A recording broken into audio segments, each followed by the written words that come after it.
Welcome Strategy Battle Gamers to another GBHL YouTube channel video. It's Speak Brendan Question with GBHL James. And GBHL Jamie again. Hooray! It's like back. Old school. It's been a while. It's been a long time. Been a long time since you've been in Speak Brendan Question. Yeah. Because I think you hammered it for a little bit with Monsieur Harriet. I hammered a bit with Steve. But the last Speak Brendan Question was before our triumphant trip to Nova. To Nova, yeah.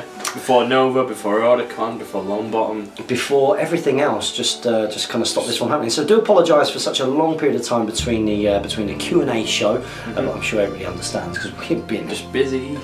It's been busy times. The last Speak Brendan Question was with the lovely and the winner of the Hobbit Evil category, Lucas Whitcroft White. So well done to that man. He did a great job. He was fantastic. He was so good. You know, young man comes in and steals the limelight. So I'm not inviting him back again. And he got more views than we ever would. Yeah. 800 views this Speak Brendan Question. Now some questions might be a little bit redundant. Yeah. Yeah, they might. We might not have What a clue. do you expect of the Ironhill Dwarves? Well, we can answer that one. Well, actually, they're like this. And if you go and check out our unboxing, which was yesterday evening, you will see. So we are filming this actually on Saturday evening. Yes. So pretty close to the bone, but hopefully we get to get together a little bit more. Hopefully, yeah. Hopefully the odd evening, I think that'd be nice. So I'll kick things off. Let's start off with. Does it not give their names anymore on this? Oh, King Bonsai. There we go. Yeah, it's okay. It's underneath. Some weird formatting thing here. So from King Bonsai, who we met at Nova, Dubakar, nice young man. Beat him. Into the ground. I'm sure he'll be back to smash people up next year. What did he bring? He brought, unsurprisingly, all dwarves with Legolas. Legolas.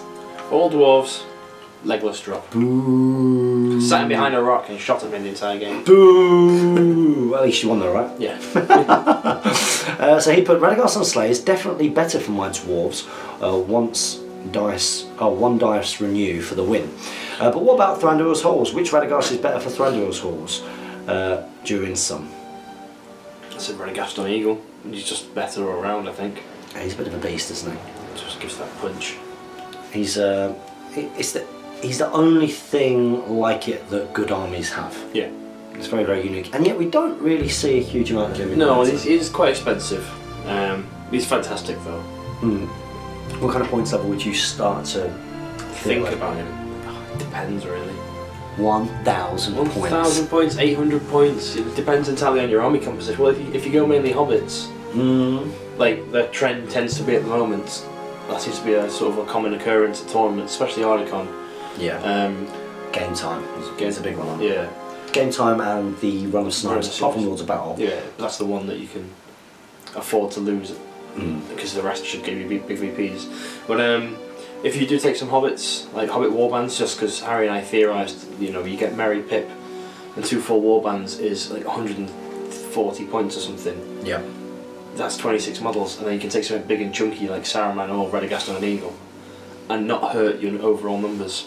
Absolutely. And when you start going upwards of sort of 800 points, if you take a big sort of numbers based army like that, you can take the kind of double caster, whether it's a Lake Town army or a Hobbit army in that sense for good. So maybe that's when it becomes a viable option. Maybe at that kind of points level. So there you go, from GBHL Jamie himself. It's Radagast on Eagle for those.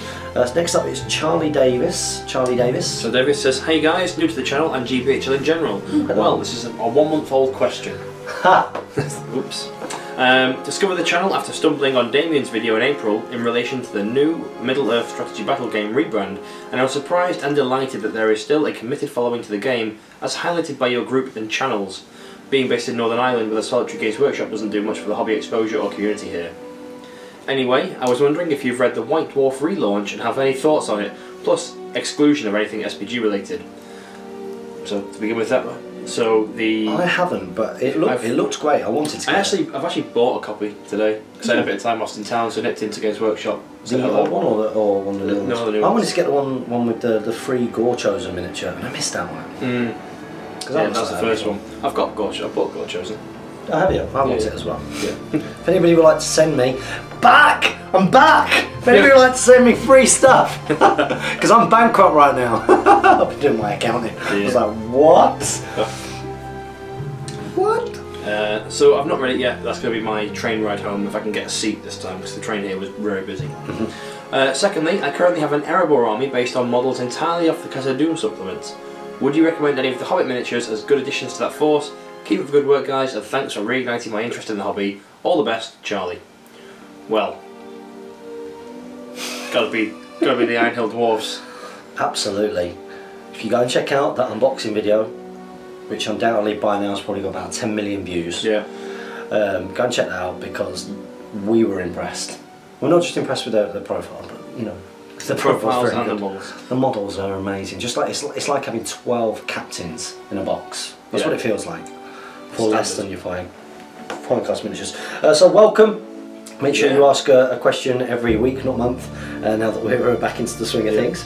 Got two from King Boneseye up next. Oh, he's back. Run them back into each other. He says, what was your favourite part of Nova? Mine was meeting and playing with my fellow SBGers. Well, ours isn't going to be as magnanimous as that. No, it's not. Winning! Winning! Crushing all before us! Yes. You know, singing jingoistic tunes of old days of awful empire and... The evil empire. No, getting my sword. That was cool. That was cool. I'd say, I think, I don't know why, but I think that might be one of my favourite moments when you and Damien won doubles. Yes. Because that was such a wonderful team moment. Well, because we had no idea what was going on around us. We didn't know that you guys had got second already. And it's like, we just need to win this game. A tough game, tough Very matchup. Tough game, tough matchup. But watching that, watching you two, and watching you do it, and know that kind of took the pressure off a little bit, because obviously we did well last year. Yeah. You know, we did pretty well last year, and I don't know if you felt the same. But before Nova and during Nova, it felt slightly like there might have been a target on our backs. Yeah, definitely. You know, like out to be beaten, weren't we? Yeah, and that brought a bit of pressure, and I think it kind of united us in a nice way as well. Definitely. It's a wonderful team environment. Yeah.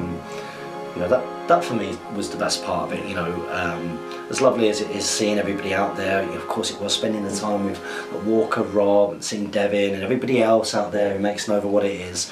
That was amazing, as ever. Going for drinks and food, going for some great food. Incredible. That was brilliant.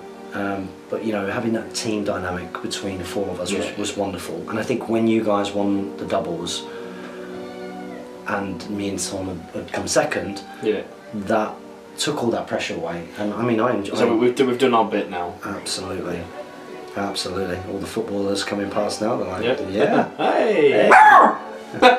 Go get them, Bilbo. Go get them, Bilbo. We're famous. Yep. Just a load of travellers outside. Yeah. I could hear all the stadium when I was coming in. Bilbo, stop it now. Go on. You're not going to do anything either, are you? You're not going to do anything. This Bilbo, by the way, is now a grumpy old man, not a cute little puppet. So yeah, I think that was probably my best moment. Yeah. No, I agree. Shared that as well. Yeah. My worst moment was losing to Tom. Final, yeah. In the top table showdown. No, that, at the same time, it was nice knowing that we'd done well as a team. And then he's got another question. What was your best moment in the tournament itself? So in terms of games, his was having 2 draws just within 2 objectives for Seize the City to give me like his 3rd win. Must be. Yeah. So what was your favourite in-game moment? Mine was probably my game against Tim Hickson. Just having Thranduil, like having everything come off perfectly. Like being massively outnumbered in the domination-esque game where you could destroy objectives. And I'm managing to pull through a win on that one because I did not expect it to happen at the beginning. I'm trying to think. I think mine was it might have been the doubles game versus Brock, you know, the Canadian team, and the Rivendell Knights, and I was calling their dice rolls, and I got it right every time. But like they weren't good dice rolls. I was like, we're all right. You're gonna roll a 3. 3 highest, yeah. You're gonna roll a 3, and they'd roll a 3, and it became beyond a joke. Yeah, and then I was doing it as well, so I was like, it's okay. He'd roll a 3. It's like I've got a 4. and it'd be a 4, and it was insane. It was insane. Like that was quite hilarious. And then it happened again when I played against Don again. I've never seen bad dice. That wasn't my favourite moment, but his dice were so poor that you couldn't both help but sort of have a giggle at each other about it.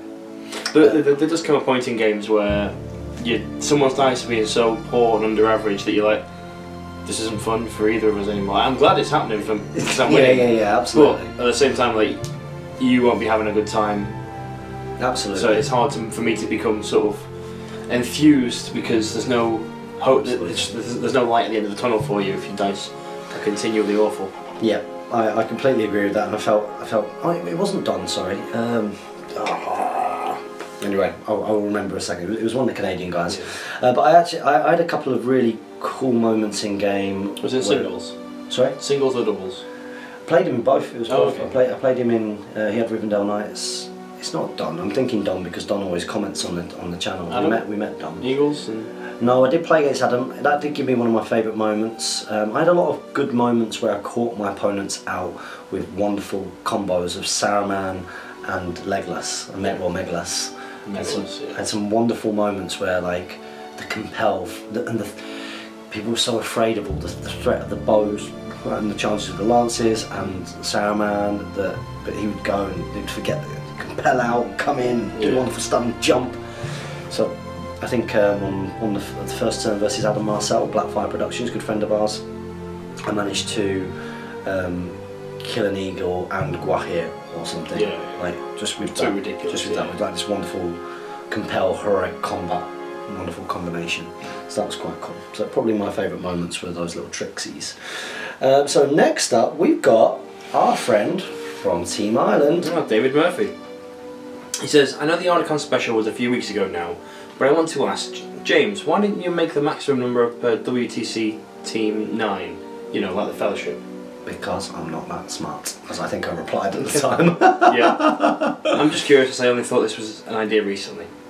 And yeah, you replied to him because I'm not as clever as people think. Yeah. I just didn't think about that, to be honest. So some people might have struggled with that as well. Getting 9, getting 9. I mean, we only had a couple of teams. I think the Italian team, or the Gilda Adriatica, and the Gelderland Lancers. I think they were the only teams that had 3. There was a few spare players around who just didn't register teams. But yeah, there we go. Didn't think of it. Yep. Next up, we got Jürgen Björvik. You know who it is? Jürgen Björvik. Oh, you seen what I'm wearing? Yeah. Look at this. You're in Team Norway. I'm Team Norway. They must have recognised. Maybe they're trying to make me feel better about the fact that I have no facial hair anymore. Yeah. Which is sad. Honorary Norwegian, honorary Viking. Thank you very much, guys, and for the chocolate. Oh, I demolished that on the Sunday, I think it was, or Saturday evening when I was really tired. I was like, I just did it straight away. I was flagging that much. I didn't even like stop to enjoy the taste. Like, will someone please bring me food while I'm on this stage? That's what a walkie-talkie would have got. Yeah. You know, I need food. Can someone bring me food, please? People bring me plenty of drinks, I just need food. So thanks very much, guys. So Jürgen Björvik puts, hello, making a ministerial if I'm in, can't decide if I should take Citadel Guard or Rangers. If you put bow and spear on Citadel Guard, it costs 2 more points than the Ranger, and you lose 1 in shoot value, but you get 1 more in defence, 1 more strength on the bow, and a bodyguard special rule. What do you guys think? So Citadel Guard, Rangers. Oh, I've had this conundrum in my head for a while. I'm not sure. I think the Citadel Guard are better because defense 5 is strong against strength 2 shooting, strength 3 bow is better, and bodyguard is handy, and they're still fight 4. So do everything the Ranger wants to do, but their shooting is less accurate but more powerful. Yep. It's a toughie, but then they get quite expensive when you put a spear on them as well to give their fight value to the front rank. I completely agree with that. It's a tough conundrum, and you do see both. Yeah, well, I'm a fan of a mixture of both. A mix of both is good. Yeah. I've always enjoyed having strength 2 and strength 3 bows, because if someone's got like the defense 6, defense 5 line, you just shoot with your strength 2 first, take out the defense 6 with still needing 6s, then your strength 3 gets the squishy stuff. Yep. And similarly, if they've got defense 5, then defense 4, you just reverse it. So your strength 3 goes first, and your strength 2. Absolutely. Yeah, I'm a big fan of the mix. I think you rightly point out that part of the issue is of course the Citadel Guard. It quickly becomes quite expensive, and then you start thinking, well, I could take a Fountain Court Guard. Yeah, for 1 point more, or for the same cost, I can get my Defence 7 frontliner. Absolutely. So should maybe just go combat heavy. But the one thing that I guess Gondor has really got going for it on that front is the fact that you can spam numbers if you want to, because of the cheap heroes. So I think a mixture of both. I'm a big fan of a mixture of both. I would agree at this point. Minas Tirith is one of my next armies, so I'm looking forward to doing that. I think it could do very well. Mind you, now I've seen the Iron Hills Dwarves, maybe not. Yeah. A Defence 6, Strength 3 Horde. No, delicious. Yeah. Fight 3 as well. No, I know. It would have done well. It would have done well, yeah. Next up is the legendary Rob Camp, who came over from Abu Dhabi to Ardacon. So thank you so much for making the trip over. And he was a massive help on Monday as well, clearing up, delaying going for a meal with his family just to help me out. So thanks, buddy. Buying you 2 Cokes was not enough. So I look forward to seeing you again. He says, hello GBHL hosts. It's been a very long time since my last comment. It's been a very long time since our last video, so fine. All I can do is apologise. Well, it's not good enough. I have to say, only recently getting back into watching GBHL videos, I am more pumped for the hobby than ever. First of all, writing this after Nova, I want to say a massive congratulations to all the GBHL hosts for representing us at Nova and bringing home the bacon.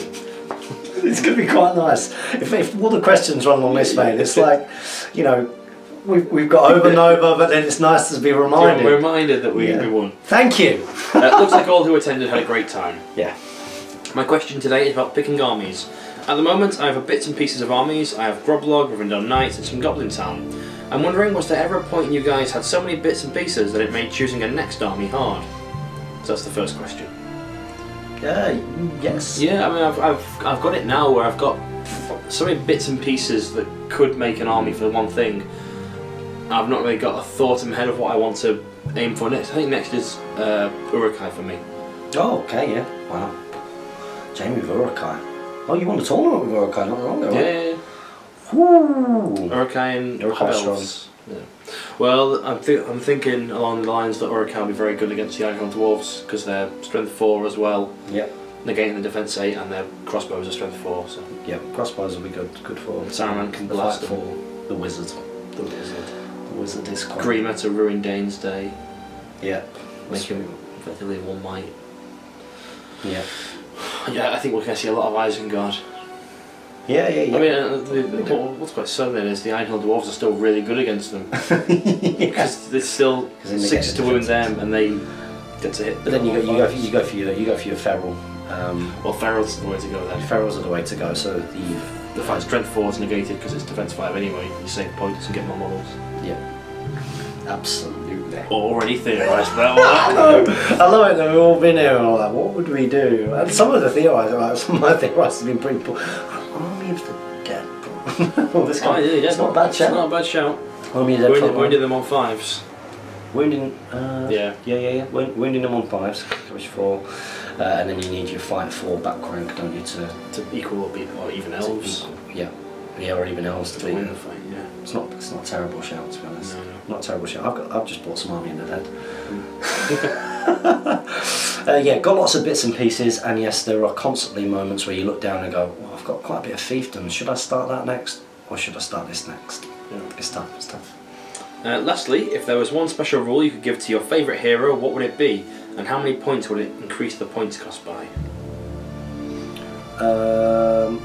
My favourite hero... Is he my favourite hero? I guess from a Rohan point of view, I would love to give Aemma a free heroic strike every turn, and I'd pay 5 points for it. I don't really have a favourite hero at the moment. No, there's no one that stands out. Like I've fallen out of love with Legolas. He's been replaced by Thranduil. New Thranduil. The old Thranduil. Old Thranduil. Garn. Make him fight 5. Just a little bit better. Fight 6 Garn. Boromir of Gondor actually is probably my favourite hero, yeah. just from a pure fun point of view. And I would give him the Arkenstone. But he doesn't have any fate. It's a fate, so he's pointless, yeah. It's pointless. But something along those lines anyway. Then he says 45 days time from 45 days time. I can't read. 45 days from time of this question. It's because it's not. Yeah. It's not proper sentence. That's why. 45 days from time of this question. I can't wait for this. Feels like it's been one hell of a long year waiting for this, and I can't wait to make the most. Can't wait to meet everyone and make some new friends. See you soon, guys. Must be talking about Onicon. Yeah, it was wonderful to see you again, Rob. Thanks so much for coming down and supporting. Came down. Before that, he was in a Hotgates Gaming Battle Report Istari versus. I don't think the last one was Lucas Wickworth, right? Did you not go see JT? No, I didn't do that. No, definitely.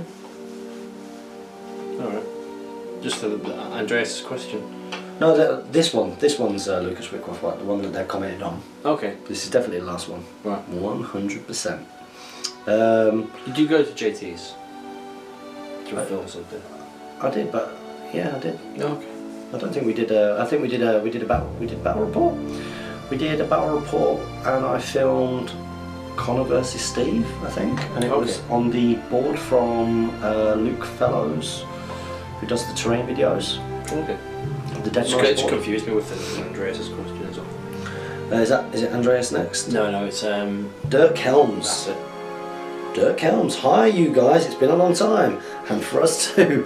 For Speak, Brendan question, in a combined army, may one part of the army profit, so I guess it means benefit, from options of the other part of the army? For instance, in a Mordor Harad army, may the Haradrim use the Mordor Shaman's Fury, a Mordor banner, or drum, etc.?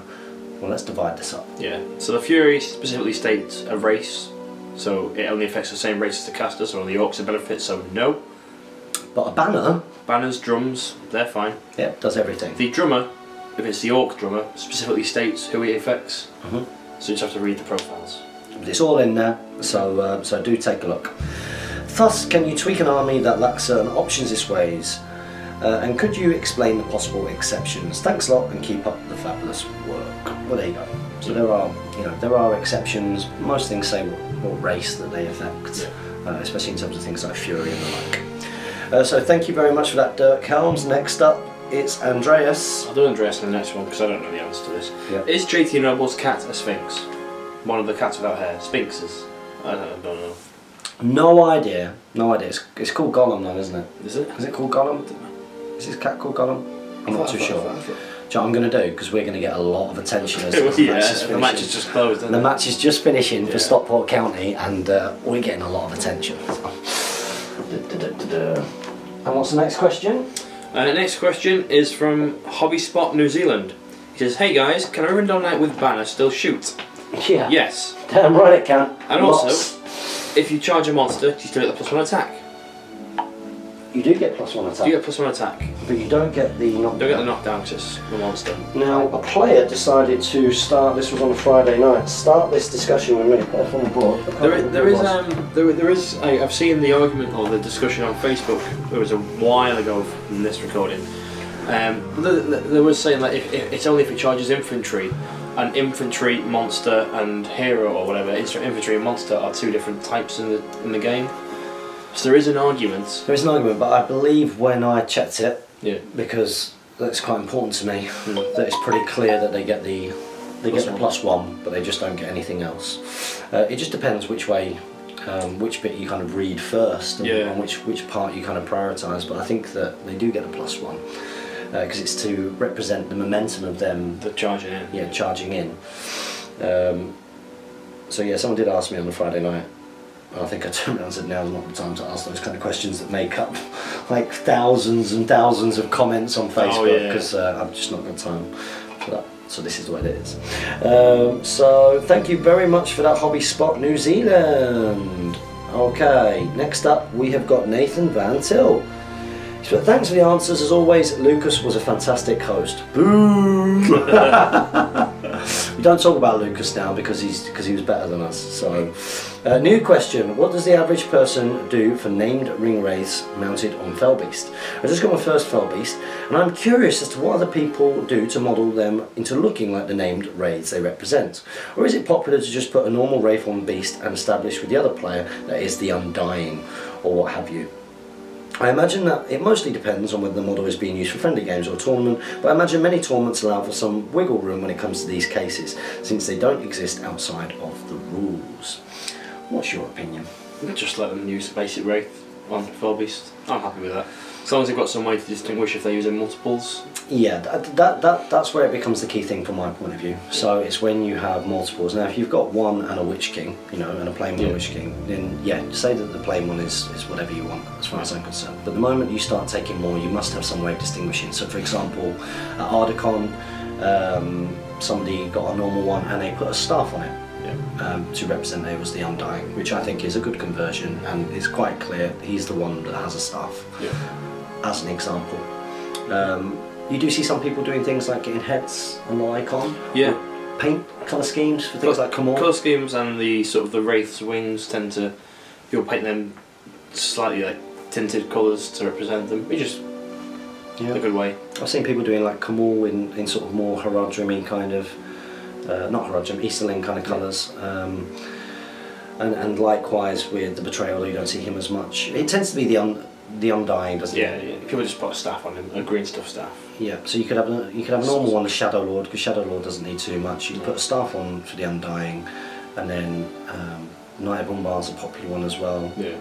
So yeah, I mean it's good if you can do a little bit of conversion work. Yeah. So thank you very much for that, Nathan Bantil.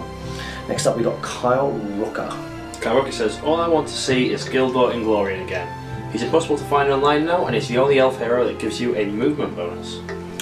Well, some interesting news whilst we've been gone from Games Workshop in general. The made to order.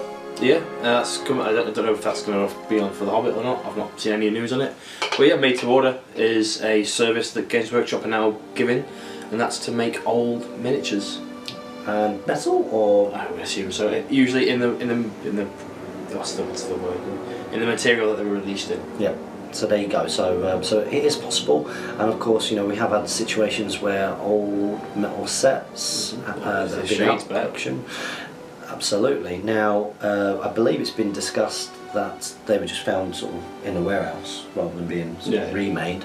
But there was also discussion before that it depended on whether they could find like master molds and the like. So yeah, who knows whether we will see him again. I would imagine we'll see him at some point. I think we should do.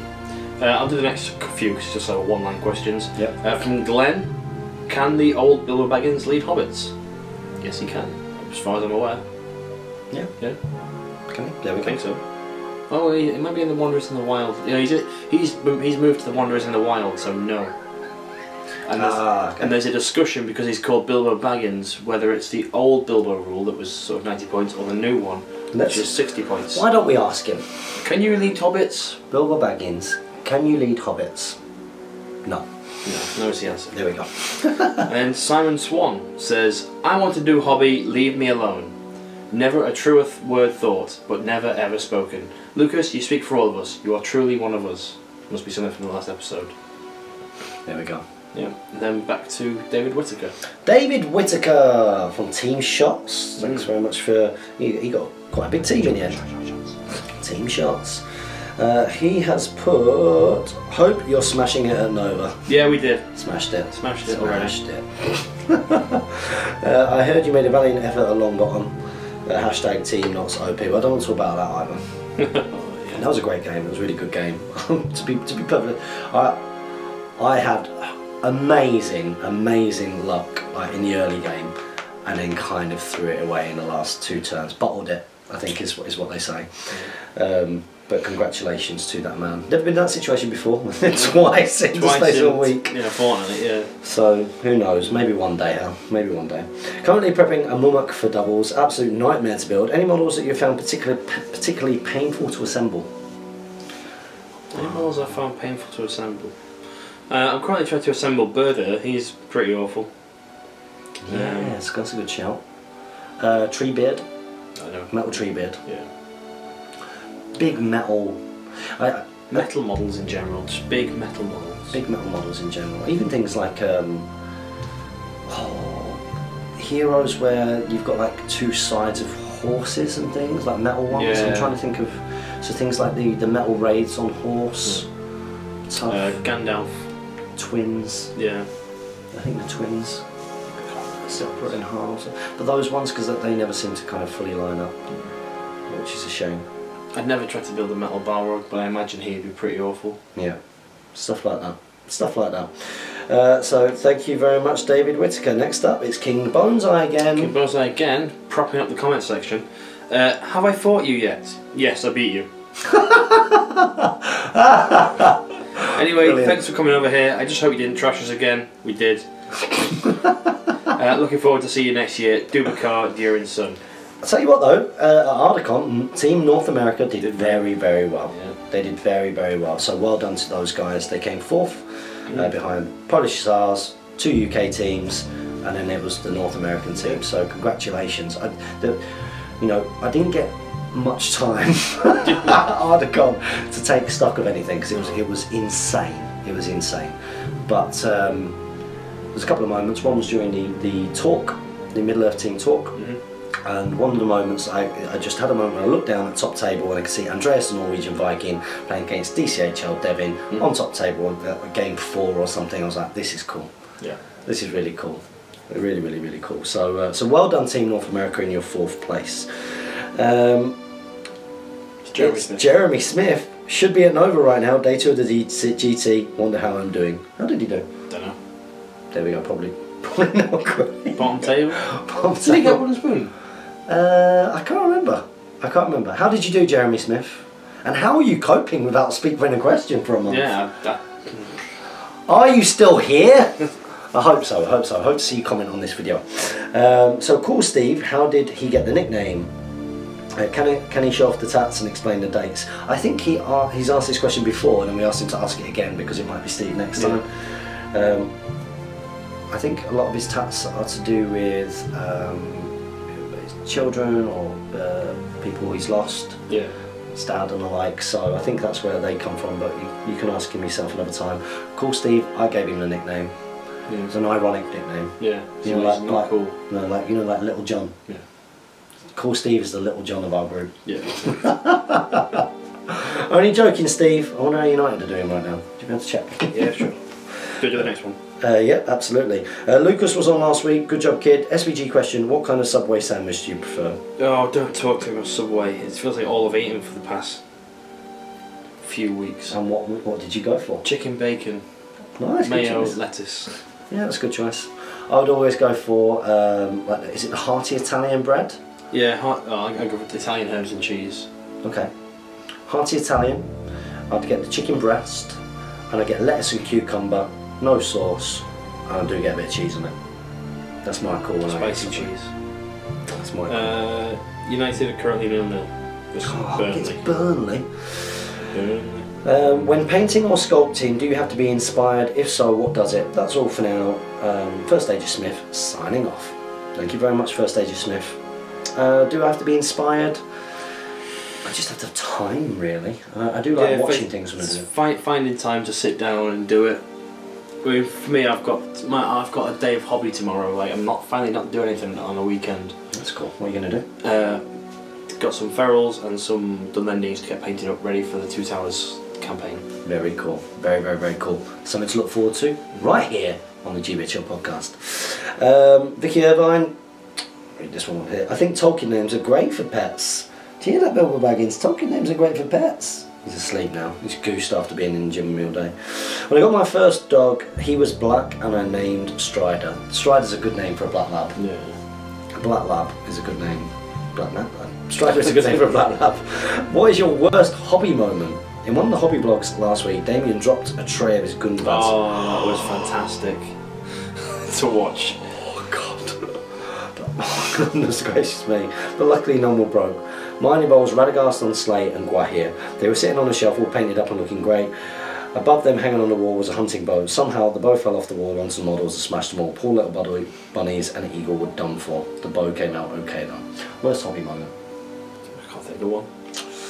Mine maybe was stripping. Was it stripping? Was there stripping? Oh, that's right. I had a accident with the primer spray on Finecast Strandville. Yeah. Where all like the spray clogged up on the miniature, and I was like, what the hell's happened here? Like, yeah, I think I've had something similar. is it to do with moisture in the air or temperature? I think it's the both. Both. Yeah. Well, you shouldn't do it on a rainy day, and then it should be a nice hot. It should be a warm day. I was gutted. All the detail on the miniature went. I was devastated. So I tried to strip it in the in fairy power spray, in fire casting. Left it overnight. Melt. Brought it out. It hadn't melted, but it was so bendy and fragile. Like the arm snapped off, and I was gutted. That was a terrible moment. Another terrible moment, I think, was caught in a Hopgates Gaming Battle Report.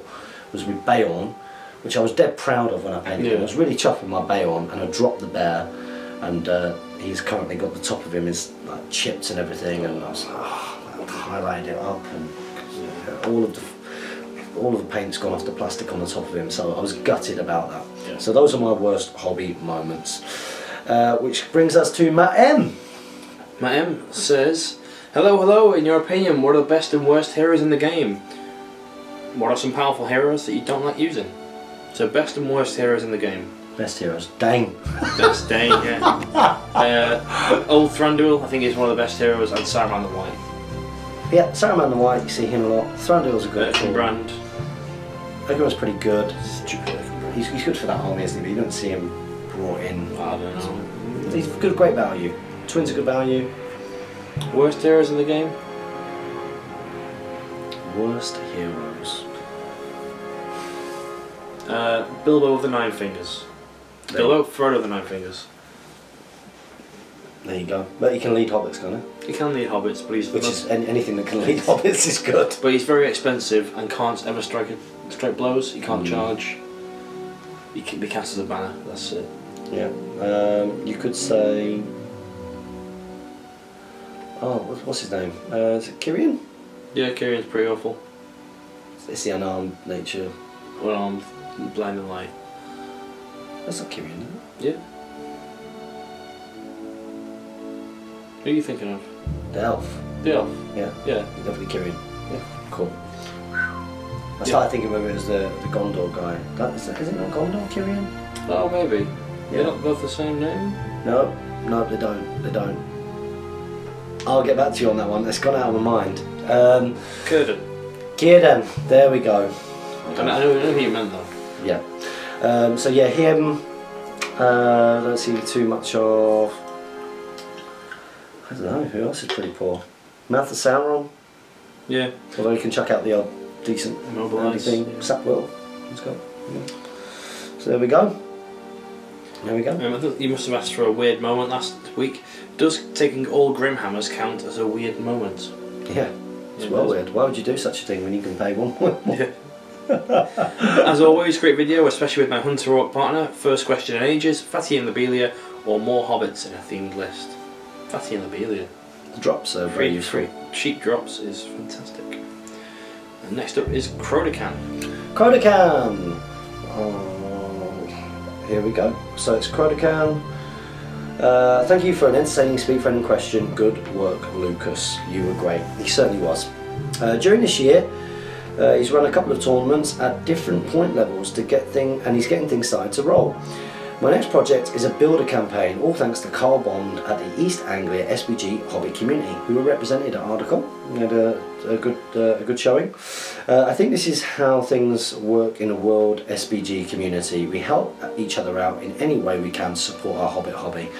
And yeah, I think definitely, again, we saw that at Ardicon, everyone coming together was really, really nice. Now to my question this week. Never been to a doubles tournament, but I want to try to host one. Do you guys have any advice on the matter? Cheers, Mikael. Middle-earth Strategy Battle Gaming, Sweden. Any advice on hosting doubles? This NBA tournament, just prepare. Yeah. In terms of double specific things, I mean... maybe rather than player names, get everyone to submit a team name, and then you have to move 2 people every time. You just move a team. Yeah. Don't delete the comment, right? No. Discard comment, no. Keep writing. I think I've started writing Crodocan back. Okay. Sorry, Crodocan. Okay, yeah, I've got a little bit of advice then for doubles. Be clear on the difference between picking two forces and the army, and when that breaks. You break as an army in SBG, but you select two forces, which are different things. Because that was different in Nova, wasn't it? Was it? Yeah. Each force broke, yeah. And you got VPs for that. I was like, no. This feels wrong. But no, you break as an army, and together you are an army in the game. What have you done? And also picking. So the difference between having a leader of your force and an army general. Oh, Jane's on her way home. We better be quick. Yeah. I did tell her that you popped around for a brew. Speak for any question, part 1, part 2 coming sometime in the future. So yeah, I think making sure that you bring a leader for your force, of course, but then you have an army general, and I think the way that the guys who do GBHL, Damien and Tom, is that you roll for that, and I think I did the same at Ardcom. You roll to choose which one ends up being the general between your two leaders. So those are two things to think about, and then you might want to add another layer. Or you need to make sure that you make it clear that you can't take two of the same thing. I mean, when you select an army, you can't do that anyway, but you have to make it clear that someone doesn't decide that you bring a legless and I'll bring a legless. You can't do that in the game, so just make it clear. Some things to think about. So, wow, it's all shuffled up. Let's go down. Next up we've got Greenwood. Lucas. What a talent! Absolutely. Okay, long-time follower, never posted before. Ah, what does he have to do, Jamie? Comment every episode. Because? You're in the loop. You're in the loop, and yeah, the loop is returning. But I was truly impressed by Lucas, so I felt it was time for a comment. Absolutely. Now, I suppose I need to come up with a question as well. So, army lists, Nicker. Now Jamie's back as well. Or almost, more like an idea for an army list synergy. Probably not an original idea though. Nonetheless, this was something I stumbled across almost by chance whilst preparing for a game a couple of weeks ago. The list I used was as follows: 598 points, 29 models of Warriors of Rohan on foot. You've got Erkenbrand, Captain of Rohan. He doesn't appear to have a horse, get him on horse. 6 Rohan Royal Guard with throwing spears, Warband 2. Is Aowen Shield made of Rohan with armour. Give her a shield. Yeah, if you're going to give him one thing, give it a shield. Give her the shield, and then you can give her the horse to do it. 6 Rohan Outriders and 3 Warriors of Rohan with shield. Warband 3 is Gamling, Captain of Rohan with a Royal Standard of Rohan, with 4 Warriors of Rohan with throwing spears and shield, and 6 Warriors of Rohan with shield. Warband 4 is Aragorn Strider with armour, bow. The keyword being might. The actual army composition is less important, I guess. It's the combination of the Royal Banner with the Rohan heroes and the free might of Aragorn that lets you burn through might throughout the game that I find interesting. I had a good one and not so good game with them, but the tactical flexibility was amazing. What are your thoughts on this idea? Have you ever seen this combo or something similar used in a tournament setting? Yeah, Dan Russell ran it with his all Rohan hero for a while, and that was powerful. We had all Rohan heroes on horse, and Saruman the White, or it was Gandalf for Blinding Light to keep the horses. Yeah. And the Rohan the gambling banner behind. It was awful. It was just painful. You just couldn't kill them. If they either charge in against my elves and strike up and kill those 2 elves, or if it was my goblins, they'd all heroic combat. Yeah. And just wouldn't care about using their might to win the fight because they're getting at least 1 next turn. Yeah. There you go. It's fantastic. Maybe something I should have done next year. Little Merry on his pony behind was the heroic mover. Yeah. Because he only has 1 might, so he just calls it, gets it back. Calls it, gets it back. He was like, oh. There we go, and that was Mr. Empwhistle. Make sure you go and check out his Twitch stream. Yeah. Twitch stream, because that's really TGR Danny, I believe it is. TGR Danny, make sure you go and check that out. He has a great. He might be doing one tonight, I believe. Too late. But yeah, talks about the game, talks about lists and things. Definitely worth going and having a watch. And we love Dan Empwhistle. Yeah, we love that man. So in terms of your list, I think numbers wise at 600 points you might struggle there. Yeah, 29 total. And just Rohan unsupported, well there's about, but... Is it even 29? Well yeah, that's what you said earlier. Yeah, 29 models. Yeah. I think you'll be tough. Your heroes have got to do a lot, basically. Yeah. And the thing is with the Rohan heroes, they're probably not going to do enough. They're not going to do enough. A lot comes down to Aragorn in that list, which I don't think is the purpose of what you're going for. But good luck with it, and you know, prove us wrong. Yeah, prove us wrong. Next up, it's Surge C.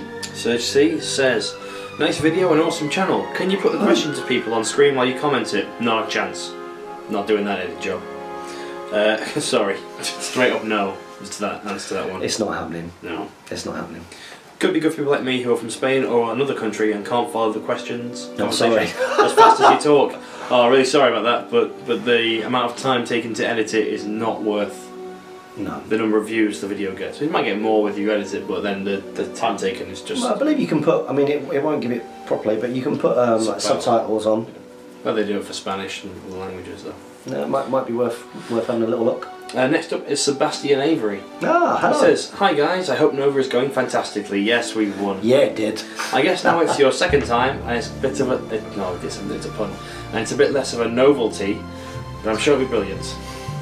My question isn't Nova themed, but it's tournament themed-ish. My brother and I are attending War of the Ring doubles tournament in Reading. That's cool. In a few weeks' time. We were firstly wondering if any of you fellows are going, and if you would help us with our list, as we have 2 lists that we can't decide upon. I am not going."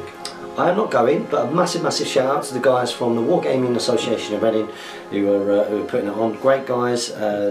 David Clubley was one of the ring bearers at Ardacon. Yep. He actually came to Nova and he did pretty well. Mm. You know, really shoring up the British contingent.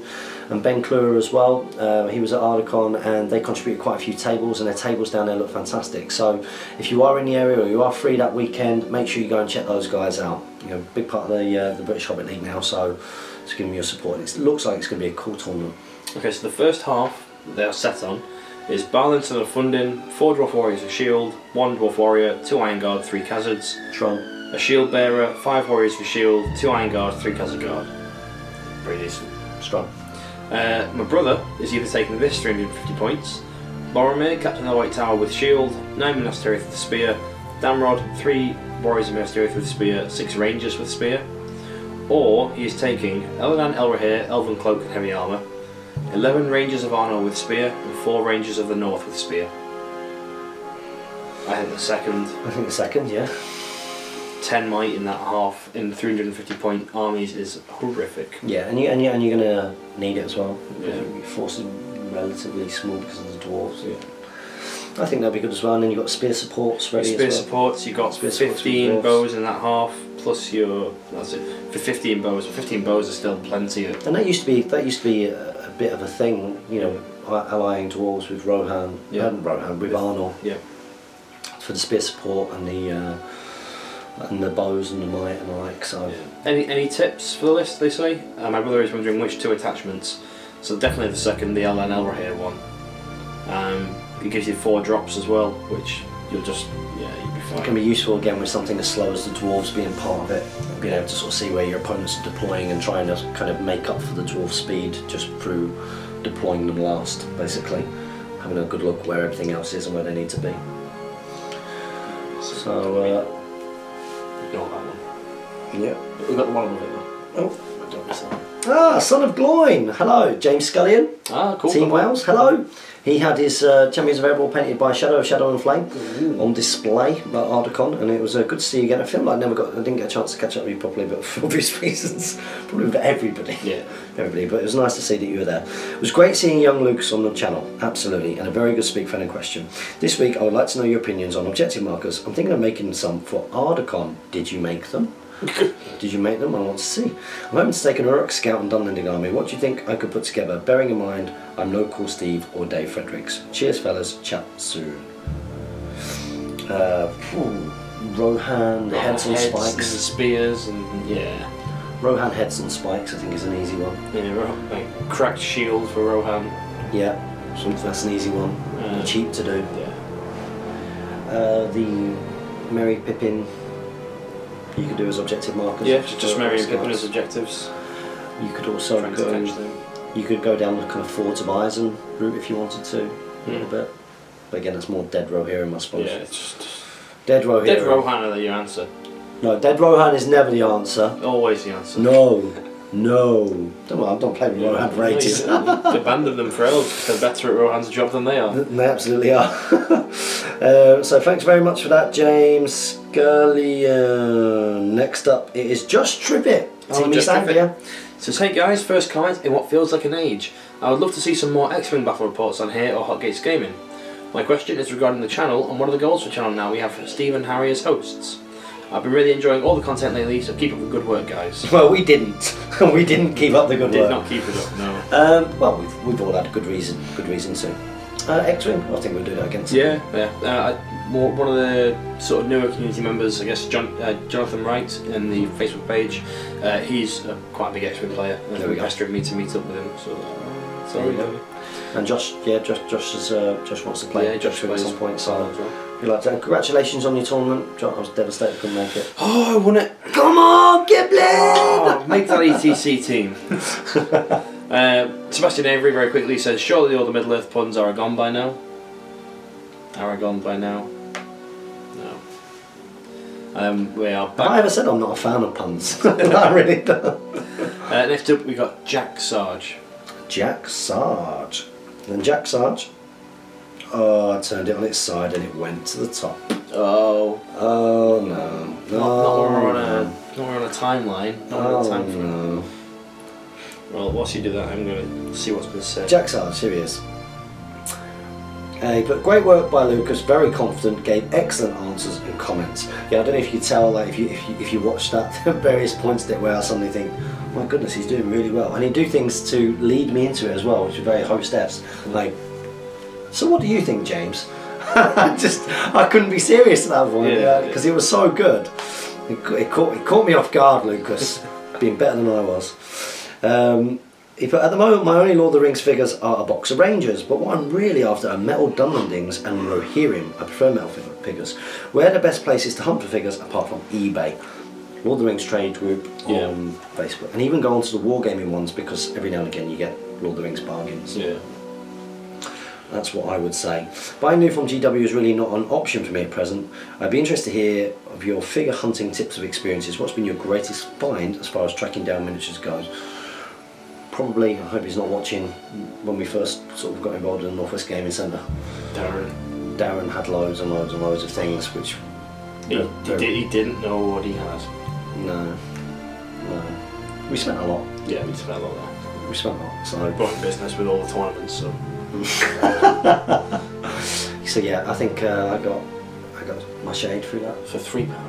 For £3? For £3. He might be watching this. Yeah, I doubt it. Don't tell him, everybody.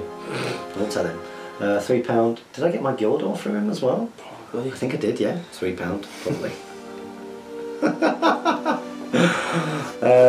He wised up towards the end. He suddenly then checked on eBay what everything was worth and everything went in the cabinet. Absolutely. Yeah, I've effectively commission painted his Isengard army, which I'm on long-term borrowed from him. Okay. So if he had asked for that back, I've got to give him it to him back. I painted it, so there you go. Sad day, wouldn't it? Yeah, he was going to come to Articon and he wanted the Isengard for it, so maybe. He remembers. He remembers. So yeah, that's my greatest find. You? Yeah. Well, mine was probably just recently. A guy at the Element Games Northwest Gaming Centre. I was sat there playing Lord of the Rings with Mark Furness, and he just came over and said, "Oh, you playing Lord of the Rings? I didn't realise anyone still played this. I've got a load in my attic. Do you want it?" For free. And I was like, sure. Yeah, of course. Yeah. Of course. A lot of it's just trash, but there was a metal Guahir in there. There you go. So I was like, well, that is worth me now having these broken miniatures. They're getting put in the bin, except for the Guahir. If you got any shields and things, well, yeah, I'll rip them off. Just give. Yeah, I was going to say, just give them both a bag of things for bases. There are 11 Knights of Minas Tirith which I'm taking for as well. Oh, that's cool. Yeah, that's good. That's good. And then just quickly, Saruman White put that moment when you have the King of the Dead managed to kill Sauron in one shot. Oh, but you didn't have the ring, you'd be devastated. Yeah. What was going on? Then we've got it's Jind, who unfortunately couldn't make it to Articon last minute. Couldn't make it, so I'm sorry you missed out, buddy. It's pretty clear that there's going to be a next year now. Yeah. So fingers crossed you can make it. So it starts off with Gamer Entitlement. Had a fellow recently ask why it was frowned upon to post points values for SBG units online. And it's not just SBG, as there are gamers from all systems that will be in the same frame of mind. What are your views on this issue? We've always protected that a little bit because some people, I know even when I first started getting into wanted to get into the game. So when you're thinking about getting into the game, you want the information for free. Yeah. You want the information for free, and that's why a lot of gaming companies do free rules and because you're looking for it, because then you're getting interested, and then you do probably go on to buy a rule book. But because that's not what Games Workshop does, it still feels like it's a little bit their intellectual property. So, you know, you talk loosely, but you don't want people necessarily using this as a source just to get that information. So you turn around and say, how many points is this? And we go, it's this. You know, that's not what we're about. We'll do things like say like how many goblins, or sometimes we talk about the number of points, but just it's to not say what we're right, about. Yeah. I mean, I think what you've always got to remember is that if we were to buy the books, spout out information, or anyone on the Facebook group or the forums buy the book and then spout that information, why would anyone else then need to go and buy the book? Yeah. And so effectively, it's lost sales for Games Workshop if they were to see a place posting all the points and rules out. Like it's just potentially for certain people. Yes. Because I personally love owning books. Full stop. Like I love owning books. You know, I'm really looking forward to the new one. And it smells delicious. You know, I enjoy owning a book. I understand why some games companies put rules out there, because I do think it entices people, and I do think people like owning a physical book with pictures and extra. If you can put extra things in the physical thing, then I think that's a good way to go. But we don't want to be the resource that people sort of just ask us a question of how many points something is. We might mention it from time to time, you know, but we tend to be a bit more, I don't know, is it respectful? Yeah, I think so. Yeah, it's just a form of respect, I suppose. Yeah, Games Workshop asked not to put the rules and points out, so we don't. There you go. Like, that's just their general ethos. There you go. Who knows what the future holds, because they just think more rules are free. Exactly. War says, I'm hardcore, just buy the book, support the company so in turn we get more hobby goodness. No one ever questions why Games Workshop don't give out free models, yet for some reason rules are there for the taking. And GBHL Lucas, that fellow is a legend. I'm pretty sure if he didn't live in Northampton, which is how far he came from, it's probably the furthest. That is the end. Wow! And even though we've not done this for ages, by the time we sign off, it'll be 1 hour perfect. Fantastic. Oh, guys. Old joke, that's old an joke. Extinct reference. It certainly is. Well, I've really enjoyed doing Speak Friendly Question with you this week, and bringing you back to the mines of Moria. And the couch of Moria. The couch of Moria, with Bilbo right in between us here, absolutely spark out. So thank you so much everybody who asked those questions a couple of months ago. Speak Friendly Question will be back every single Sunday, hopefully with different hosts along the line, and hopefully we'll see Jamie back on the show a little bit more, because that was good fun doing some more content together. So you guys know what to do. Maybe you've got questions about Articon, which has just been, or maybe about some of the upcoming events. Make sure you ask about that. Or maybe you've got questions about the latest in Middle-earth news, which of course the Iron Hills Dwarves and Dane and the Twirly Whirly. Don't forget to comment, like, share and subscribe. Like us on Facebook and follow us on Twitter. Support your Hobbit host by checking the links in the video description below. Support your Hobbit hobby. And happy strategy battle gaming.